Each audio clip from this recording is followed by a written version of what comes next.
ఎవరైనా ఒక వ్యక్తిని అరెస్ట్ చేస్తే అరెస్ట్ చేసినటువంటి వ్యక్తిని 24 గంటల్లోపు కోర్టు ముందు హాజరుపరచాలి. అయితే హెబియస్ కార్పస్ అనేది అన్నిసార్లు జారీ చేయాలని లేదండి. కొన్నిసార్లు జారీ చేయకూడని సందర్భాలు ఉంటాయి.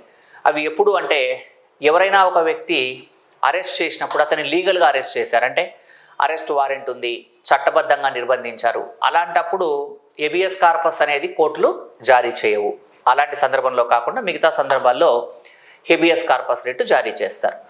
మాండమస్ అంటే అర్థం ఏంటి అంటే ఒక ప్రభుత్వ ఉద్యోగి తాను నిర్వర్తించవలసిన విధిని నిర్వర్తించకపోతే మాండమస్ రిట్ జారీ చేయడం జరుగుతుంది. అంటే ఒక గవర్నమెంట్ సర్వీస్లో ఉన్న వ్యక్తి తాను చేయాల్సిన పని చేయకపోతే ఎందుకు నీవు ఈ పని చేయట్లేదని ప్రశ్నిస్తూ జారీ చేసేదే మాండమస్ రిట్.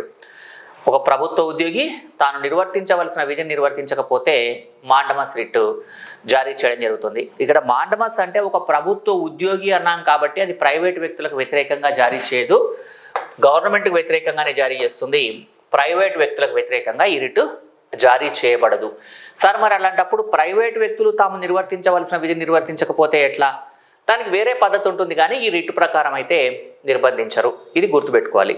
అయితే ఇక్కడ గమనించాలి, ప్రభుత్వ ఉద్యోగి అన్నప్పుడు కేవలం ఎంప్లాయీ అనుకోవద్దు.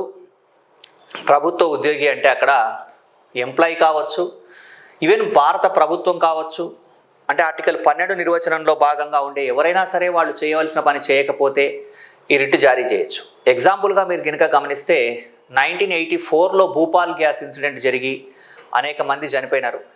ఆ సందర్భంలో అప్పటి నుంచి కూడా 2005 వరకు కూడా భూపాల్ గ్యాస్ బాధితులకి నష్టపరిహారం చెల్లించకపోవడం వల్ల భారత ప్రభుత్వం మీదనే సుప్రీంకోర్టు ఏం చేసింది అంటే మాండమస్ రిట్ జారీ చేయడం జరిగింది. ఎందుకు మీరు చెల్లించరు అని మాండమస్ రిట్ సుప్రీంకోర్టు మీద జారీ చేయడం జరిగింది. అంటే ఇక్కడ ప్రభుత్వ ఉద్యోగనే కాదు, ప్రభుత్వ ఉద్యోగి కావచ్చు, గవర్నమెంట్ కావచ్చు, ఎవరి మీదైనా కావచ్చు, మాండమస్ రిట్ అంటే ప్రైవేట్ వాళ్ళు కాకుండా ఎవరి మీదైనా జారీ చేయొచ్చు.